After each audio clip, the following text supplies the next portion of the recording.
मुफ्ती सलमान अजहरी साहब की रिहाई को लेकर कोर्ट से क्या खबर आ रही है और कोर्ट ने मुफ्ती साहब के बयान पर क्या कहा। इसी के साथ मुफ्ती सलमान अजहरी साहब की रिहाई पर और कोर्ट के बारे में असुद्दीन ओवैसी साहब ने क्या कहा, बताने वाला हूं शुरू से आखिर तक पूरा मामला।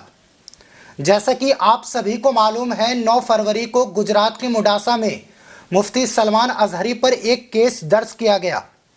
फिर अगले 2 दिन बाद उन्हें कोर्ट में पेश किया गया और कोर्ट में पेशी होने के बाद मुडासा की अदालत ने मुफ्ती सलमान अजहरी को 5 दिन की पुलिस कस्टडी में भेज दिया था, जिसकी सुनवाई 17 तारीख को होनी थी और लोगों को इस बात का इंतज़ार था आज मुफ्ती सलमान अजहरी साहब को रिहाई मिलेगी।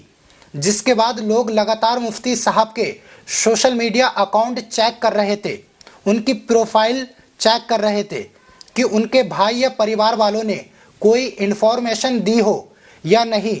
वैसे तो सुबह से अलग अलग यूट्यूब चैनल पर मुफ्ती साहब की रिहाई को लेकर खबर चल रही है, लेकिन उनमें से किसी ने सबूत के साथ नहीं बताया। सभी हवाई बातें कर रहे हैं, मुफ्ती साहब को लेकर झूठी खबरें फैला रहे हैं, लेकिन अब हमें पूरे सबूत मिल चुके हैं, इसलिए ये वीडियो बनाई गई। दोस्तों, अभी की बिल्कुल लेटेस्ट अपडेट बता रहा हूँ। मुफ्ती सलमान अजहरी साहब को कोर्ट से रिहाई नहीं मिली। कहा जा सकता ये अच्छी खबर नहीं है। मुफ्ती सलमान अजहरी के चाहने वालों को बड़ा झटका लगा है ये जानने के बाद कि मुफ्ती साहब को गुजरात के एक जेल में, जो अहमदाबाद में है, उसमें भेज दिया गया। उस जेल का नाम है साबरमती जेल। तो गुजरात के अहमदाबाद के साबरमती जेल में मुफ्ती सलमान अजहरी साहब को भेज दिया गया। जी हाँ, मुफ्ती सलमान अजहरी साहब अब जेल में रहेंगे और जेल में उन्हें अब कुछ और दिन काटने पड़ेंगे। इसके पीछे की वजह आप तमाम लोग जानते हैं। उनके ऊपर लगातार एफआईआर दर्ज की गई, उन्हें झूठे केसों में फंसाया गया। इस खबर को हिंदुस्तानी मीडिया ने छापा है, जिसमें लिखा है हेट स्पीच केस में मुफ्ती सलमान अजहरी को आज अहमदाबाद के साबरमती जेल भेज दिया गया।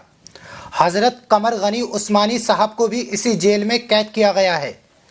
मौलाना उस्मानी साहब के मामले में तो लोगों ने चुप्पी साध रखी है। और अगर मुसलमानों की बात करें, माइनॉरिटीज़ की बात करें, अल्पसंख्यकों की बात करें, तो इनका सबसे बड़ा मसला ये है कि इनके पक्ष में बोलने वाले नेता नहीं हैं, और जो बोलने वाले हैं वो ऐसा करते नहीं हैं और ना कोई काम करके दिखाते हैं। अभी भी देश में कुछ नामचीन मुसलमान नेता हैं जो आपके लिए ज़्यादा कुछ बोल नहीं रहे हैं। सिर्फ असुद्दीन ओवैसी साहब एक नेता हैं जो सबसे ज़्यादा मुसलमानों के हक़ के लिए लड़ते हैं, उनकी आवाज़ उठाते हैं। मुफ्ती सलमान अजहरी साहब के वकील के द्वारा सूचना दी गई कि सैटरडे को यानी कल 17 तारीख को मुफ्ती साहब को साबरमती जेल भेजा गया और अगली सुनवाई कोर्ट में रिहाई को लेकर, बेल को लेकर सोमवार को होगी, यानी 19 तारीख को बेल के लिए कोर्ट में मुफ्ती सलमान अजहरी साहब के वकील फाइल दर्ज करेंगे। अब देखना यह है क्या मुफ्ती सलमान अजहरी को पीर के दिन अदालत छोड़ती है या नहीं।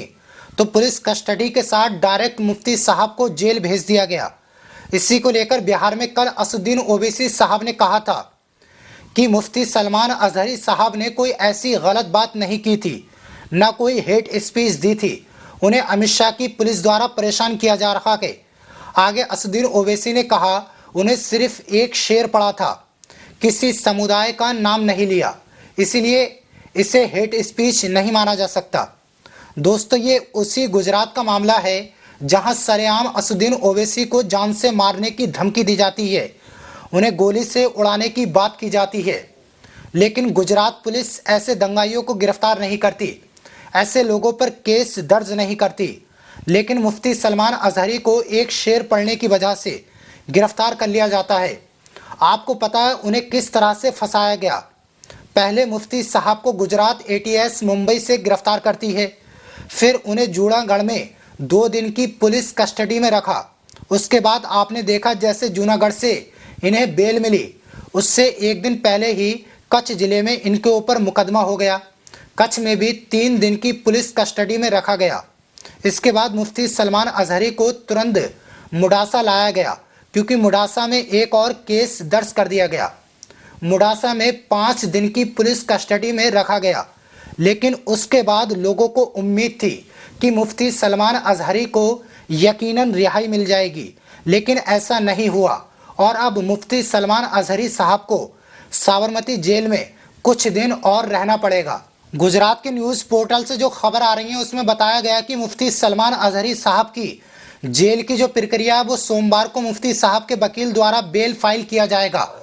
अब देखना ये होगा क्या उन्हें बेल मिलती है या नहीं। अगर वहां से बेल नहीं मिलती तो मुफ्ती साहब के वकील को हाई कोर्ट जाना पड़ेगा। इसमें अच्छा खासा वक्त लग जाएगा। लेकिन सवाल यही है, मुसलमानों के ऑर्गेनाइजेशन संगठन क्या कर रहे हैं और क्यों नहीं इस पूरे मामले पर सही तरीके से गौर व फिक्र करके सोच समझकर लड़ाई लड़ें ताकि अपने उलमाओं की हिफाजत कर सके। क्या वजह है एक खास विचारधारा के लोग लगातार मुस्लिम कम्युनिटी को दबाने की कोशिश कर रहे हैं। मुस्लिम उलमाओं को नहीं छोड़ा जा रहा है। बाकी आम मुस्लिम की हालत आप देश में देख रहे हो। ऐसी ऐसी खबरें आ रही हैं कि हल्द्वानी में गरीब मुसलमानों को पुलिस गोली मार रही है, उनके मदरसे मस्जिद तोड़ रही है और ये सिलसिला लगातार जारी है। मुस्लिम समुदाय के मौलाना हाफिज कारी उलमाओं को निशाना बनाया जा रहा है। लेकिन अब जो देश की लोकल अदालत है उनके ऊपर बहुत बड़े सवाल खड़े होते हैं और इन लोकल अदालत से इसलिए भरोसा टूट जाता है। मुफ्ती सलमान अजहरी का बयान दूसरे लोगों की तुलना में बिल्कुल साफ सुथरा है। मुफ्ती साहब के बयान को मानो एक दरिया में एक बूंद पानी डाल दिया हो।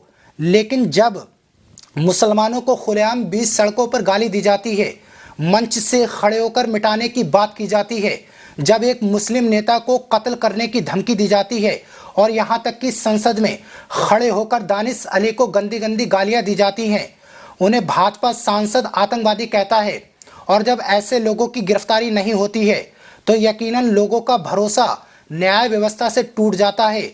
इसी वजह से अदालत पर आम इंसान भरोसा नहीं करता। आप तमाम लोग अपनी राय कमेंट सेक्शन में दीजिएगा।